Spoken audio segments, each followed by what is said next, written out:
Hey guys, welcome back. Today's video is over graphing piecewise functions. Before we can actually start graphing, we need to know what a piecewise function is, and I went ahead and wrote that here in that italic font. A piecewise function is one that can be usually written in multiple pieces or parts, and so what you're going to notice is you're going to have multiple equations and multiple parts to a graph.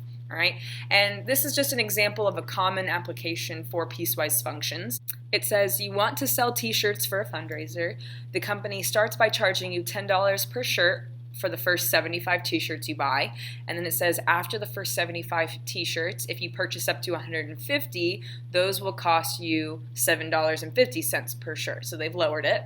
And then after you've purchased 150 shirts, any additional shirts after that will only cost you $5. So what they've done is after a certain range, they're lowering the price for you to give you a better deal. So notice that there's different restrictions based on the number of shirts you buy, and so that's going to be how we know this is a piecewise function. So let's just go ahead and get started on how we actually graph the piecewise function and what it looks like. This is an example of a pretty basic piecewise function. Notice that we still have our function notation here, f of x, or it could be g of x, h of x, it doesn't matter. And then we've got this big bracket here that shows you that this is part of it all. And then notice we have two equations here. We have x minus 1 and we have x plus 3. So you have to have a minimum typically of two equations when we write it this way. Sometimes it could have more. But what the big important part of this is the inequalities that are sitting here at the end. Those are going to tell you where you're going to graph each of those equations. So notice the x minus 2 is only going to be graphed when x is less than negative 1. And the x plus 3 will only be graphed when you have x's that are greater than negative 1. So the easiest way to start this is by basically breaking it up into its two parts. So I started with the y equals x minus 2, and then I wrote over here y equals x plus 3. And all I'm going to do is just start listing points that will go with those graphs. So if I start by making a table for the first one, x and y, remember it said I'm only using x minus 2 if the x's are less than negative 1. So I'm going to start by plugging in negative 1, and I'll explain why in a second. If I plug in negative 1 into x, I'm going to get negative 3 out. Because that was my starting point right there, I got it from this, I'm going to go to my graph and plot it, and I'm going to leave an open circle. So this is where we talked about where a less than is an open circle, a less than or equal to would be a closed circle. Okay? And then I'm just going to pick all the points that are less than negative 1. So maybe negative 2, negative 3, and so forth. So if I plug in negative 2, I get negative 4. If I plug in negative 3, I get negative 5. And I could plot each of those points on my graph. They're going to be solid points because they are less than negative 1, so they will work, and it should continue in this fashion. So then I could, once I've got quite a few points plotted, I can draw my line, and I'm going to put an arrow there because it's going to keep going down to the left. Okay. Notice I haven't plotted anything that's bigger than negative 1 because in this equation I can't plug anything in unless it's less than negative 1. And then I'm going to do the same thing for the second equation, x plus 3. I'm going to take my negative 1 value and I'm going to plug that in first. So if I plug in negative 1 to my equation, I get 2. I'm going to plot that, negative 1, positive 2, and that's also going to be an open circle because it's a greater than symbol. And then I'm going to pick numbers that are all larger than negative 1. So 0, 1, 2, and so forth. Plugging in 0 gets you 3. Plugging in 1 gets you 4. And plugging in 2 gets you 5. And you can pick which numbers you want to plug in as long as they fit this restriction. And then I go ahead and I graph it because it's going to go to the right since it said it has to get larger.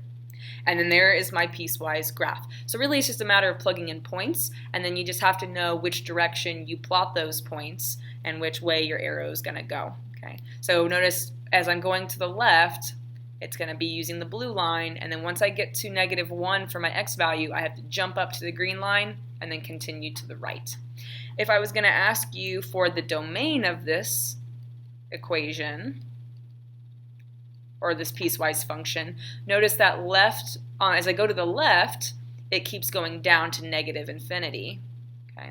But when I go to the right, it also goes to infinity, okay, which is good.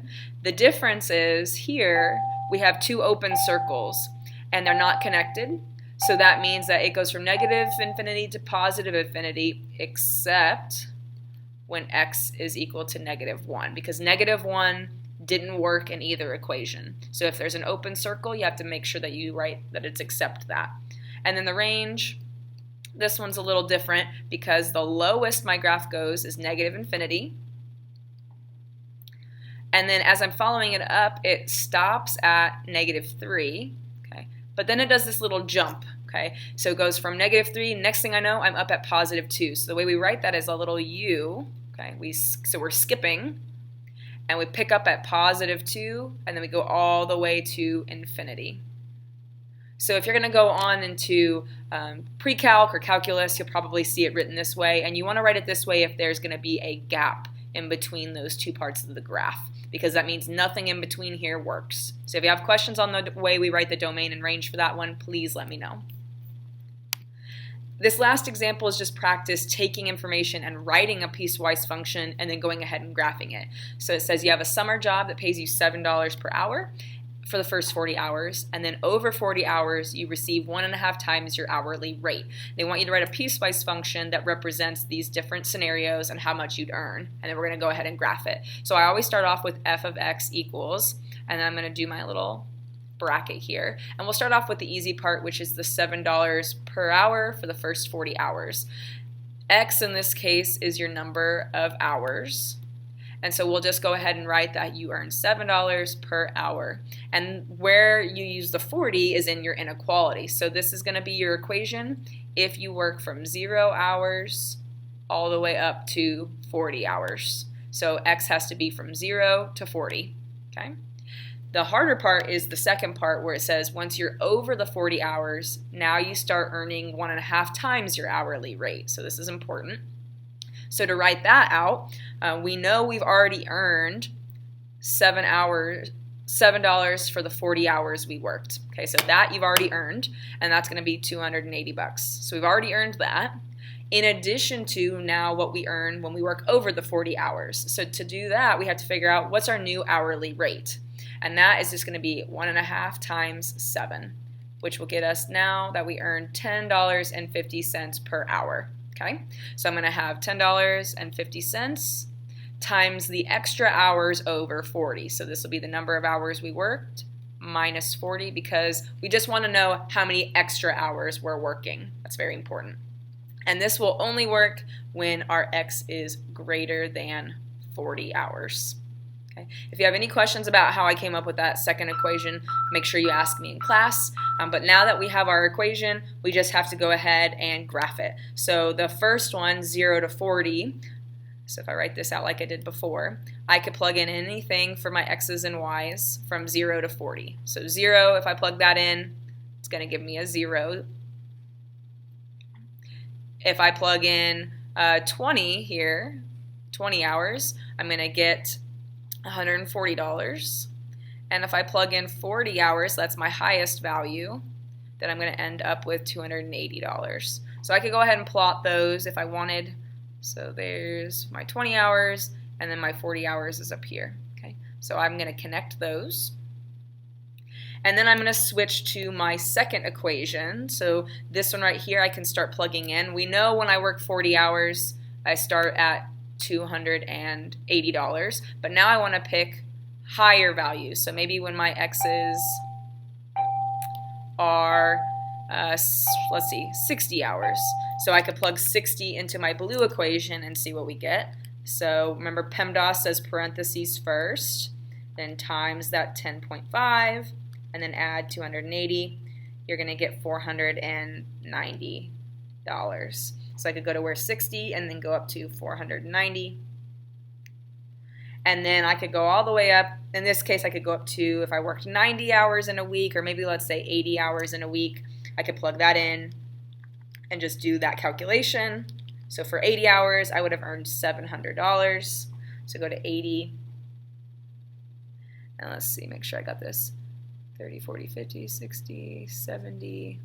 That's actually shifted a little bit. This should be 80 and all the way up to $700. So notice that my blue line, when I connect it, could continue because there is no restriction on how many hours you could work necessarily. realistically, you would obviously be working no more than 24 hours in a day, and your work would probably have restrictions on how many hours you could work, but in a general sense, your hours could continue up, and so that's why we put the arrow. So pay attention to the inequalities. Also pay attention to if they're open or closed circles. If an open circle and a closed circle overlap, then you always make it a closed circle. You won't leave it with an open and a closed. But really that's it. So if you have questions on the graphing, please let me know. I know writing the equations can be kind of difficult, so please ask as you practice if you need help with that. And that is the basics of the piecewise function. So the next video is all about absolute value functions.